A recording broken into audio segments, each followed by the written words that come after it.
नमस्कार। स्वागत है आपका द न्यूज़ लॉन्चर पर। मैं हूं अशोक वानखेड़े। लेकर आया हूं आपका अपना कार्यक्रम द एक्स-रे। खबर है, खबर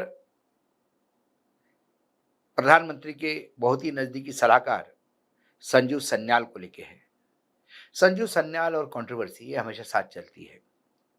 न्यायिक व्यवस्था को देश के विकास में बाधा बताने वाले संजू सन्याल के खिलाफ अवमानना की याचिका दायर हो सकती है। इस खबर को जब एक्स-रे से देखता हूं तो मैंने क्या पाया? सुप्रीम कोर्ट के 2 वकील जिन्होंने भारत के attorney general R Venkat Raman से प्रधानमंत्री नरेंद्र मोदी के आर्थिक सलाहकार परिषद के सदस्य संजीव सन्याल के खिलाफ अवमानना याचिका शुरू करने की अनुमति मांगी है। मालूम हो, संजीव सन्याल ने हाल ही में कहा था, भारतीय न्यायपालिका स्वतंत्रता के 100वीं वर्षगांठ तक विकसित राष्ट्र बनने में की भारतीय जनता पार्टी सरकार की महत्वाकांक्षी पहल विकसित भारत के लिए सबसे बड़ी बाधा है। समाचार रिपोर्ट्स के अनुसार यह अनुरोध सुप्रीम कोर्ट बार एसोसिएशन के पूर्व सचिव अधिवक्ता रोहित पांडे और एसोसिएशन के सदस्य एवं अधिवक्ता उज्जवल गौड़ द्वारा किया गया है। ज्ञात हो कि न्यायालय अवमानना अधिनियम 1971 की धारा 15 के तहत निजी व्यक्ति द्वारा न्यायालय की अवमानना की कार्यवाही शुरू करने के पहले अटॉर्नी जनरल की अनुमति लेना आवश्यक है। इसी के तहत वेंकट रमनी से एप्लीकेशन लगा के गुहार की है कि आप हमें अनुमति दें। एक रिपोर्ट में कहा गया है कि वकीलों के अनुसार सन्याल को इस बात के लिए फटकार लगनी चाहिए कि उन्होंने देश की न्यायिक व्यवस्था और कानून परिस्थिति तंत्र को विकसित भारत के लिए सबसे बड़ी बाधा बताया है। उल्लेखनीय है कि 20 सितंबर को न्याय निर्माण 2025 सम्मेलन में बोलते हुए सन्याल ने कहा था, हमारे पास विकसित भारत बनने के लिए प्रभावी रूप से 20 से 25 साल का समय है। उन्होंने आगे कहा था कि न्यायिक प्रणाली और कानूनी परिस्थिति तंत्र, विशेष रूप से न्यायिक प्रणाली, अब मेरे विचार से विकसित भारत बनने और तेजी से आगे बढ़ने में सबसे बड़ी बाधा है। खबरों के अनुसार पीएम की आर्थिक सलाहकार परिषद के सदस्य ने धीमे विवाद समाधान, अनुबंधों के समय पर लागू करने या न्याय देने में असमर्थता को प्रमुख समस्याओं के रूप में रेखांकित किया था, जो नीति निर्माताओं के नियम को जरूरत से ज्यादा संशोधित करने के लिए मजबूर करती है। अवमानना मामले में अटॉर्नी जनरल को लिखे पत्र में सुप्रीम कोर्ट के वकीलों ने सन्याल द्वारा न्यायपालिका पर की गई कुछ अन्य टिप्पणियां, जैसे अवकाश का जिक्र भी शामिल है, पर भी प्रकाश डाला। सन्याल ने कथित तौर पर कहा था कि न्यायपालिका भी राज्य के किसी भी अन्य हिस्से की तरह सार्वजनिक सेवा में है।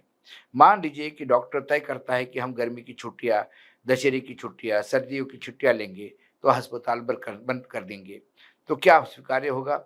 अदालतों के लिए भी यह स्वीकार्य क्यों है?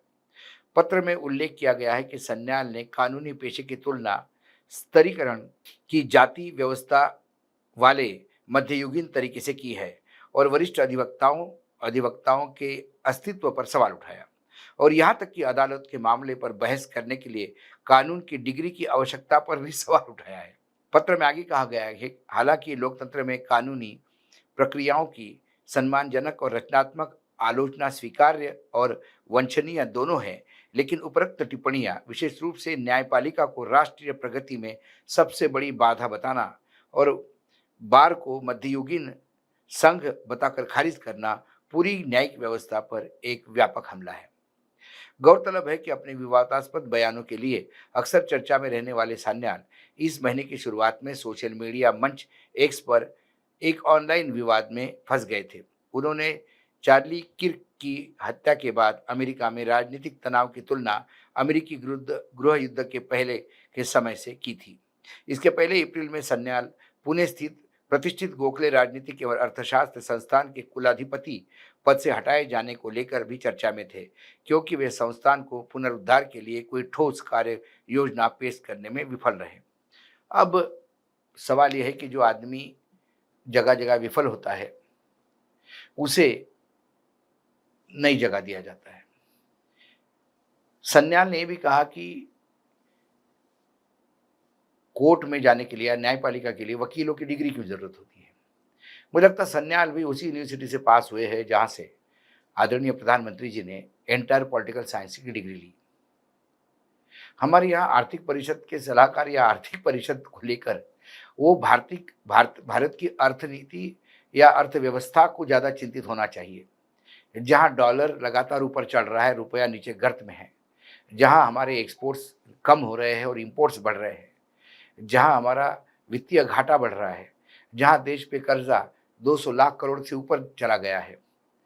देश में अतिवृष्टि के कारण जो अभी हालात है विभिन्न राज्यों में, उससे भी आने वाली जो समय है वो और जटिल होता जा रहा है। इन सारों पे चिंता करने के बजाय ये लोग न्यायपालिका के पीछे पड़े रहते हैं, क्योंकि उन्हें लगता है कि न्यायपालिका सरकार को अपनी मनमानी नहीं करने देते। न्यायपालिका हमारे देश में संविधान की कस्टोडियन है। यदि कल कोई ऐसा कानून विधायिका बनाती है कि जो संविधान के बेसिक स्ट्रक्चर को हिला देगा, संविधान को ही नाकारा कर देगा, तो उस कानून को न्यायपालिका रोकती है पास करने से। यदि न्यायपालिका को ये दिखता है कि कोई बिल आया और वो बिल किसी हमारे संविधान में दिए हुए आम आदमी के अधिकारों का हनन करते हैं, तो उसमें संशोधन भी करवाती है, जैसे अभी वक्फ बोर्ड में कुछ संशोधन बताए। इन सभी बातों से सन्याल बुरी तरह से आहत दिखाई देते हैं। सन्याल उस मानसिकता से है जो एक तानाशाही मानसिकता है या एक सामंती मानसिकता है, जिसके तहत जो सामंत कहे वही ठीक है, जो तानाशाह कहे वही ठीक है। सन्याल इस बात को भूल जाते हैं कि ये एक लोकतंत्र है। लोकतंत्र में एक संविधान के हिसाब से देश चलता है और संविधान ही इस देश को चलाता है। विधायिका में लोग आते जाते हैं, न्यायपालिका में भी लोग आते जाते हैं, कार्यपालिका में भी लोग आते जाते हैं, लेकिन देश निरंतर चल रहा है क्योंकि देश एक संविधान के फ्रेम में है। यदि इस संविधान के फ्रेम को तोड़ने की बात करें तो फिर कहीं ना कहीं अराजकता होगी। सन्याल भी उसी लाइन पे है जो इसी आर्थिक सलाहकार समिति के जो अध्यक्ष हुआ करते थे। उन्होंने भी पिछले 26 जनवरी में एक पूरा पन्ना एक अंग्रेजी अखबार में लिखकर ये कह दिया था कि हमें ये संविधान पूरा बदलना पड़ेगा, क्योंकि ये संविधान पुराना हो गया है और ये किसी काम का नहीं है और इसमें अमेंडमेंट भी नहीं हो सकते, संशोधन भी नहीं हो सकते, पूरा ही नया बनाना पड़ेगा। और इसी को लेके 2024 के चुनाव में जो विपक्ष चला गया था कि ये संविधान बदलने वाले हैं, सत्ता पक्ष के कई लोग कह रहे थे कि 370 सीट आने दीजिए, हम संविधान बदल देंगे। कहीं ना कहीं मनुस्मृति लाने की इनकी इच्छा प्रबल है, वो दिखाई देती थी और जनता ने इनको टेक्निकली 160 पे लाया बीजेपी को। फिर एडीआर की रिपोर्ट यदि माने, कुछ मशीनों का खेल हुआ तो 60 सीटें और बढ़ गई तो 240 पे आई, जो सरकार बनाने में पर्याप्त नहीं थी। वर्तमान में सरकार बैसाखियों पे है। सरकार को पता है सरकार बैसाखियों पे क्यों है। सरकार बैसाखियों पे इसलिए है कि सरकार संविधान से छेड़खानी कर रही थी और सन्याल भी जो उसका वक्तव्य है कहीं ना कहीं संविधान को छेड़खानी करने की तरफ इंगित करता है। ऐसे वक्तव्य हमेशा इलेक्टोरल पॉलिटिक्स में मोदी जी को नुकसान ही देंगे। जब मैं इस तरह से देखता हूँ तो मुझे ये लोग मोदी जी को फायदा पहुंचाने के बजाय नुकसान पहुंचाते हुए दिखाई देते हैं। लेकिन फिर मोदी जी को ये समझना भी चाहिए, जिसको सिर्फ अपनी वाही वाही और अपने ही शब्दों को आगे बढ़ाने वाले लोग पसंद है, ऐसे चाटुकारों के चलते हमेशा नेतृत्व तो परेशानी में आता है। आज एक श्रेणी में इतना ही, कल फिर आता हूँ किसी विषय के साथ। तब तक के लिए नमस्कार। देखते रहिएगा द न्यूज लॉन्चर।